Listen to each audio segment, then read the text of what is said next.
ஹரஹர நம பார்வதி பதஜே ஹரஹர மகாதேவ தென்னாருடைய சிவனே போற்றி, எந்நாட்டவர்க்கும் இறைவா போற்றி.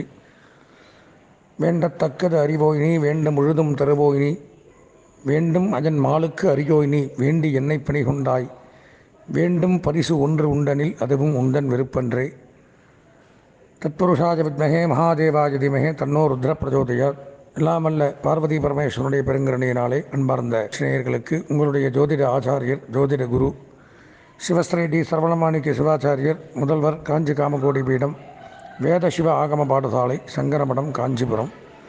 அலைபேசி 9860098370 9865098370. அடியனுடைய பணிவான வணக்கங்கள் மற்றும் ஆசீர்வாதங்கள். நாம் காண இருக்கக்கூடிய இந்த பதிவு அப்படின்னு பார்த்தோம்னா, வார ராசி பலன்கள் அப்படிங்கிற தலைப்பில் மங்களகரமான 21/11/2022 திங்கட்கிழமை முதல் 27/11/2022 ஞாயிற்றுக்கிழமை வரை இருக்கக்கூடிய இந்த வார தினங்களில் மேஷம், ரிஷபம், மிதுனம், கடகம், சிம்மம், கன்னி, துலாம், விருச்சிகம், தனுசு, மகரம், கும்பம், மீனம் ஆகிய ராசிக்காரர்களுக்கு உண்டான அசுப பலன்கள், சந்திராஷ்டம தினங்கள், வணங்க வேண்டிய தெய்வங்கள், அதிர்ஷ்ட எண்கள், அதிர்ஷ்ட வண்ணங்கள், அதிர்ஷ்ட திசைகள் மற்றும் இந்த வாரத்தில் வரக்கூடிய விசேஷ தினங்கள், இதெல்லாம் பற்றி இந்த பதிவின் மூலமாக நம்ம பார்க்குறோம். அப்படி பார்க்கும் பொழுது இந்த வார விசேஷ தினங்கள் அப்படின்னு பார்த்தோம்னா 21/11/2022 திங்கட்கிழமை பிரதோஷம் சம்பவிக்கிறது. அதனால் சிவபெருமானை குறித்து வழிபாடு செய்ய வேண்டிய ஒரு முக்கியமான விரத தினம் அது. சிவனுக்கு உகந்த தினம் பிரதோஷம். இந்த திங்கட்கிழமை சோமவாரத்திலே வரதுனால மிகவும் சிறப்பு வாய்ந்தது. மாலை 4:30 மணிக்கு மேல் 6 மணிக்குள்ளாக சிவாலயங்களுக்கு சென்று அபிஷேக பொருட்கள், புஷ்பங்கள், நிவேதன பொருட்கள் இதெல்லாம் கொடுத்து சிவனை பில்வேலைகளால் அர்ச்சனைகள் செய்து வழிபட்டு வந்தால் எதிர்பார்த்த காரியம் நடைபெறும். 23/11/2022 புதன்கிழமை அமாவாசை.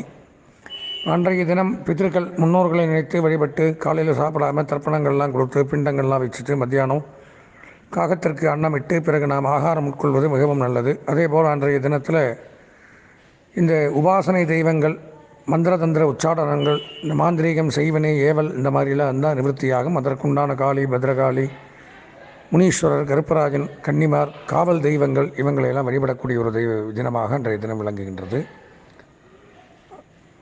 24/11/2022 வியாழக்கிழமை வாஸ்து நாள். அதாவது காலை 10:54 ஆரம்பித்து 11:30 இந்த வாஸ்து பகவான் நெத்தரை விட்டு எழுதல், புதிய கிரக ஆரம்பம், கட்டிடப் பணிகள்லாம் துவங்கக்கூடிய ஒரு நல்ல தினமாக அன்றைய தினம் விளங்குது.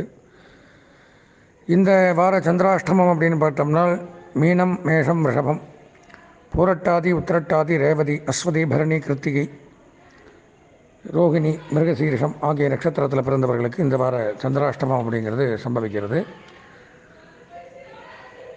நம்ம பார்க்குறது அப்படிங்கிறது இது ஒரு கோச்சார ரீதியான பொதுவான பலாபலன்கள் தான், பொதுப்படையான பலன்கள். அதுபோக அவரவர்களுடைய சொந்த ஜாதகத்தில் இருக்கக்கூடிய பலாபலன்கள் மாறுபடும், வேறுபடும். இப்படி சொந்த ஜாதகம் பார்த்து பலன்களை தெரிந்து கொள்ளக்கூடிய அன்பர்கள் என்னுடைய தொலைபேசி எண்ணான 9860098370 9865098370 இந்த எண்ணிற்கு தாராளமாக தொடர்பு கொண்டு சொந்த ஜாதகத்தை பார்த்து பலன்களை தெரிந்து கொள்ளலாம். தொடர்ந்து நாம் 12 ராசிகளுக்கு உண்டான பலாபலன்களை காண்போம். இந்த அஸ்வதி, பரணி, கிருத்திகை ஆகிய நட்சத்திரத்தில் பிறந்த மேஷராசி நேயர்களுக்கு வார ராசி பலன்கள் அப்படிங்கிற தலைப்பில் 21/11/2022 முதல் 27/11/2022 வரைக்கும் இருக்கக்கூடிய தினங்களில் நடக்கக்கூடிய அசுப பலன்கள், நன்மைகளை பற்றி இப்பொழுது பார்க்கிறோம். இந்த வார பலாபலன்கள் எடுத்திருந்தால் வாரத்துக்கு நடுவில் சந்திராஷ்டமம் சம்பவிக்கிறது.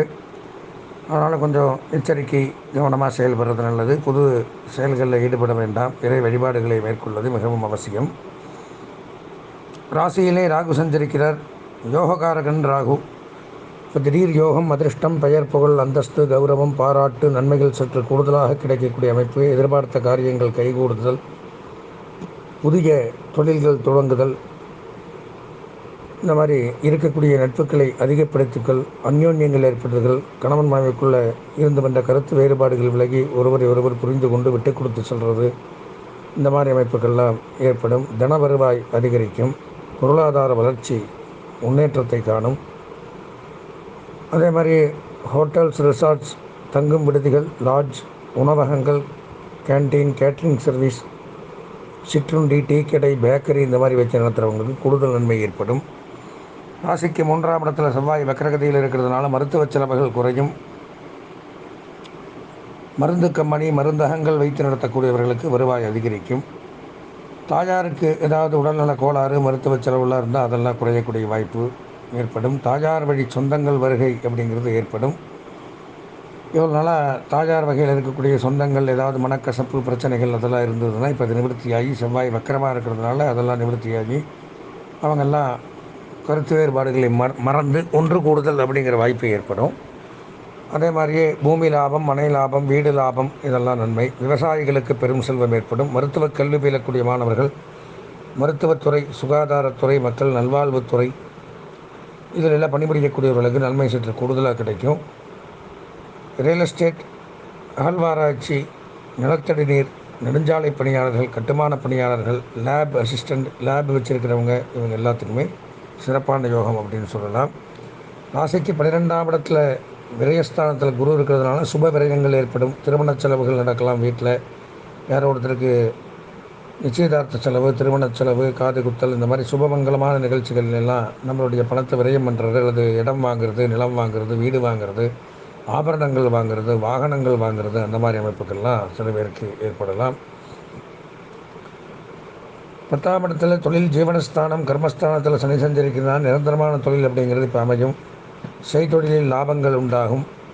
அதே மாதிரி இரும்பு சம்பந்தமான துறை, பேச்சுவார்த்தை அதிலெல்லாம், அதாவது பேச்சுத்துறை, போக்குவரத்து துறை, வாகன உதிரி பாகங்கள் விற்பவர்கள், ரயில்வே துறையில் பணிபுரியக்கூடியவர்கள், ரசாயனம், உரம், பூச்சி மருந்து இந்த மாதிரி இதிலெல்லாம் வேலை செய்யக்கூடியவர்களுக்கு அதிகப்படியான லாபங்கள் ஏற்படக்கூடிய அமைப்பு அப்படிங்கிறது உண்டாகுது. 8ஆம் இடம் அப்படின்னு சொல்லக்கூடிய இடத்துல சூரியன், புதன், சுக்கிரன் சேர்க்கை. அதனால் சூரியன் புதன் சேர்க்கை மிகச்சிறப்பு. அரசுத்துறை, அரசியல்வாதிகள், அரசு பணியாளர்களுக்கு நன்மை சற்று கூடுதலாக கிடைக்கக்கூடிய அமைப்பு உண்டாகுது. தகப்பனார் வழி சொத்துக்களில் இருந்து வந்த வில்லங்கம், விவகாரங்கள் விலகும். அரசியல்வாதிகளுக்கு புதிய பொறுப்புகள் கிடைக்கும். கல்வி பயிலக்கூடிய மாணவர்கள் கொஞ்சம் கவனமாக எச்சரிக்கையாக இருக்கணும்.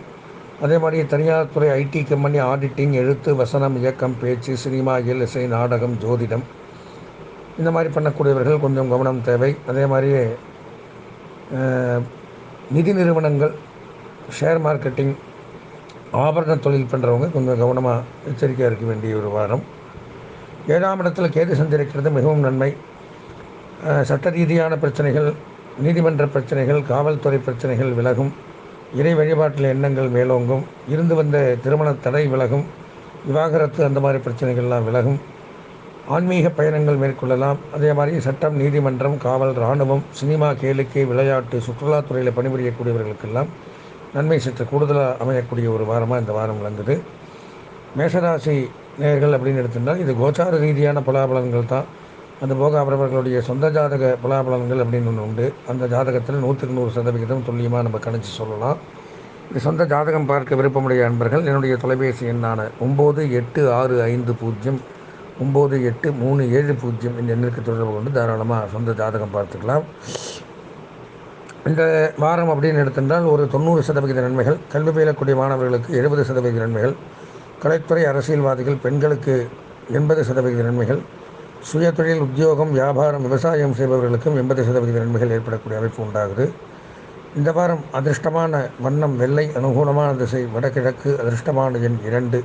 வணங்க வேண்டிய தெய்வம் மகா கணபதி விநாயகப் பெருமானை வணங்கி இந்த வாரத்தை இனிமையான வாரமாக மாற்றிக்கொள்ள ஆசீர்வதித்து விடைபெறுகின்றேன். நன்றி, வணக்கம். நன்றி. ஸ்ரீ குபேரன் டிவியை பார்த்தமைக்கு நன்றிகள். மேலும் இது போன்ற தகவல்களை தெரிந்து கொள்ள ஸ்ரீ குபேரன் டிவியை சப்ஸ்கிரைப் செய்யுங்கள். மறக்காமல் பெல் ஐக்கானை கிளிக் செய்யுங்கள்.